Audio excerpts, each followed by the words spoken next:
Hello dear student, I am going to describe your 12th chapter of your book. Let's open your 12th chapter.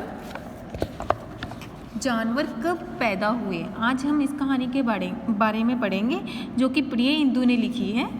ठीक है बच्चों, now आगे starting में क्या है। शुरू में छोटे छोटे समुद्री जानवर और पानी में होने वाले पौधे दुनिया की जानदार चीज़ों में से थे।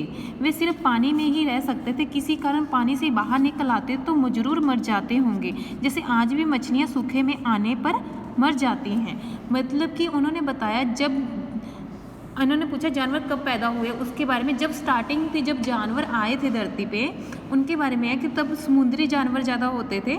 ठीक है, और जो पानी में रहते थे, जो जैसे कि पौधे भी दुनिया की जानदार चीज़ों में से एक थे जो कि पानी में ही होते थे। ठीक है पहले, और अब जैसे कहते हैं कि अब जैसे मछलियां हैं, जैसे सूखे पे जाने पर मतलब कि जब मछली पानी से बाहर आ जाती है तो वो भी मर जाती है ना, वैसे ही जो पहले जानवर थे वो समुद्र में ही रहते थे, समुद्री जानवर होते थे, मतलब कि ऐसे पानी से बाहर नहीं आ सकते थे। अब देखते हैं आगे क्या है इस कहानी में।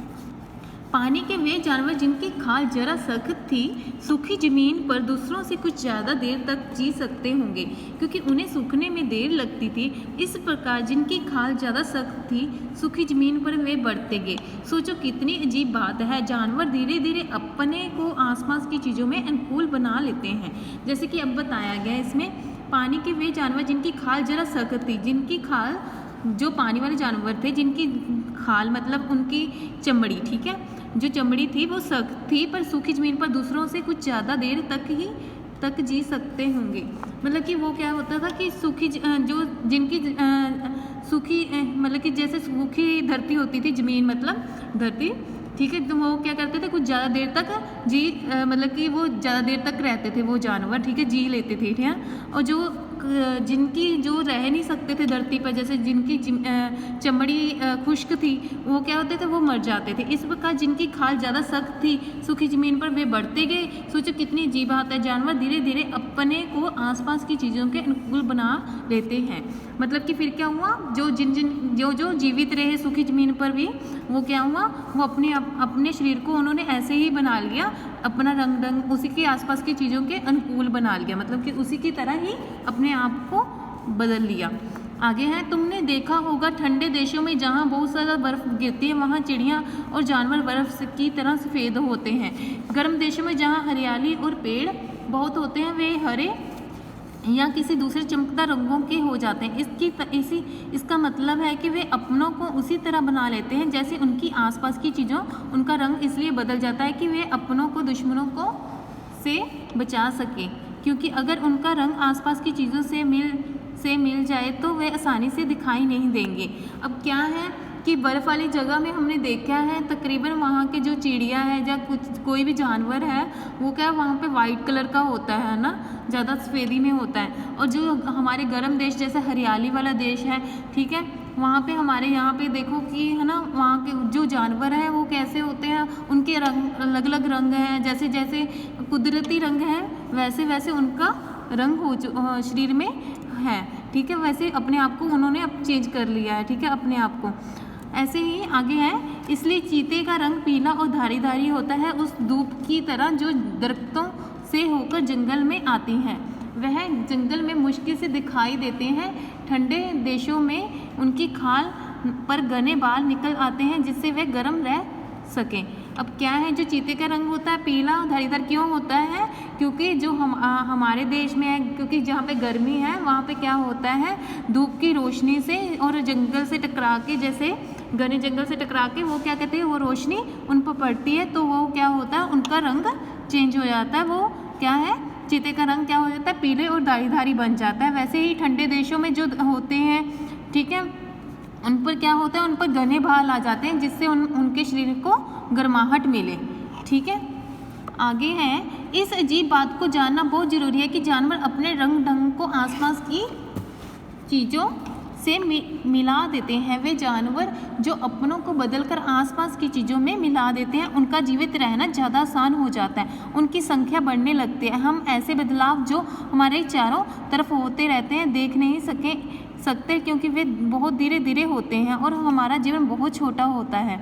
लेकिन प्रकृति अपना काम करती रहती है और चीज़ों की बदलती और सुधारती रहती है। वह ना तो कभी रुकती है ना आराम करती है।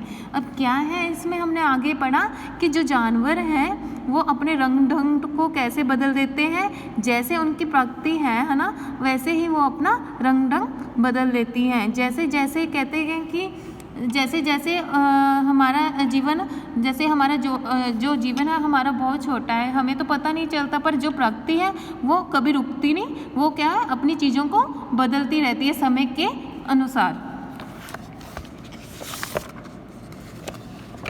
इसका मतलब यह हुआ कि जैसे और जानवरों ने अपनों को आसपास की चीज़ों के अनुकूल बना लिया और आगे बढ़ते गए, इसी तरह आदमी भी तरक्की करता गया। जैसे जैसे जानवरों ने अपने आसपास की चीज़ों को अपने अनुकूल बना लिया, मतलब कि उन्होंने अपने मेल रखने वाला, मतलब अपने आप में जैसे मेल प्रकृति से बिल्कुल मेल खाते हुए बन गए ना, वैसे उन्होंने अपने आप को चेंज कर लिया। वैसे ही आदमी ने भी काफ़ी तरक्की कर ली। तुम्हें भी पता, अब जब आदमी पैदा हुआ था तो कब कैसा था, तो अब वह कैसा हो चुका है ना। इसी तरह क्या किया जानवरों ने, जैसे अपना क्या गया अपना आसपास की चीज़ों को अनुकूल बना लिया, वैसे ही आदमी ने भी अपने आप को हर चीज़ को लिए अनुकूल बना लिया। वैसे यो को ही प्रकृति उसे सुधारती रही, पर आज उसे घमंड का ठिकाना नहीं। अब ये तो बात सही है ना कि अब आदमी को तो इतना घमंड हो चुका है कि पूछो ही ना। वह सोचता है कि जानवरों से उसका मुकाबला ही क्या। लेकिन हमें याद रखना चाहिए कि हम बंदरों और वन मानुषों के ही भाई बंधु हैं, और आज भी शायद हमसे बहुतरे का स्वभाव बंदरों जैसा ही है। अब इसमें क्या बताया कि हाँ, इंसान चाहे जितना मर्जी घमंड आ चुका है, आज के समय में सोचता है कि हाँ हमारे मुकाबले कोई नहीं है, ये तो बात सच है ना। पर फिर भी उनको हमें ये नहीं भूलना चाहिए कि हम एक बंदर जून से ही मनुष्य में आए हैं, पता है ना। इसीलिए हमसे बहुतरों का स्वभाव बंदरों जैसा ही है, उन्होंने बताया। ओके, नाउ हमने इस कहानी में क्या पढ़ा, इस कहानी में हमने रोचक कहानी पढ़ी है, ठीक है, जो है रंगीनी दुनिया, पशु पक्षियों की रंगीन दुनिया के बारे में पढ़ा है इसमें, ठीक है। और इसमें हमने क्या पढ़ा, इसमें हमने पढ़ा कि जो हमारी जो प्रकृति है वो होने वाले परिवर्तनों से प्रति उन्हें आकर्षित करना है। मतलब कि हमें आने वाले समय में हमें अपनी जो प्रकृति है उनके लिए हमें सभी को आकर्षित करना है, उनके परिवर्तन पे ध्यान देना है, ठीक है। जैसे कि अब आने वाले समय में जानवरों पर कोई बहुत सारे अत्याचार हो रहे हैं, हमें उन्हें रोकना चाहिए, और आने वाली जो है ना आने वाली जो पीढ़ी है उनके लिए क्या करना चाहिए, ये चीज़ों पर हमें ध्यान देना चाहिए कि हमारी जो प्रकृति है वो हमारे लिए बहुत ज़रूरी है। जैसे कि हमारे लिए मनुष्य जानवर का होना बहुत ज़रूरी है, क्योंकि हमारा जन्म भी एक बंदर, जैसे कि हम बंदर थे उसी से ही हमारा जीवन अब मनुष्य पे आया है कि हम एक इंसान बने हैं। वैसे ही इनके लिए भी एक जानवर क्या है कि एक प्रकृति है जो इनके लिए अनुकूल बनाना पड़ती है हमारे लिए, ठीक है बच्चे। आज हमने इसमें पढ़ा कि जानवर कब पैदा हुए थे। आपको पता लग गया बच्चे कि ये स्टार्टिंग में कैसे थे, अपने आप को कैसे इन्होंने अपने लिए अनुकूल बना लिया, है ना। जैसे जैसे समय बदलता गया अपने आप को उसी प्रकृति की तरह चेंज करते गए, अपने आप को बदलते गए, ठीक है। इस कहानी में हमने ये पढ़ा है। नाउ बच्चे let's open your assignment number 8।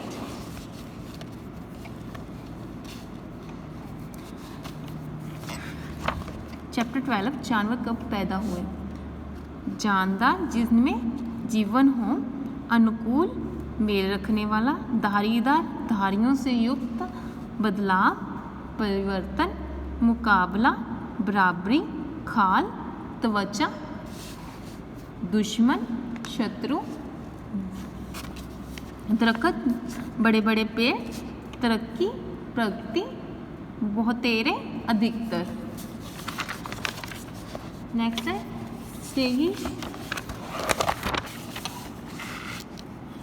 से ही शब्द लिखकर वाक्य पूरा कीजिए। जानवर धीरे धीरे अपने को आसपास की चीज़ों के डैश बना लेते हैं, अनुकूल बना लेते हैं। सेकेंड है जानवर अपने को उसी तरह का बना लेते हैं जैसे उनकी डैश की चीज़ें हों, आसपास की चीज़ें हों। नेक्स्ट है उनका रंग इसलिए बदल जाता है कि वे अपनों को डैश से बचा सकें, शत्रुओं से बचा सकें। जो अपनों को बदल लेते हैं उसका डैश रहना आसान हो जाता है, जीवित रहना आसान हो जाता है। डैश चीज़ों को बदलती है और सुधारती है, प्राकृतिक चीज़ों को बदलती है, सुधारती है। Thank you student, have a nice day.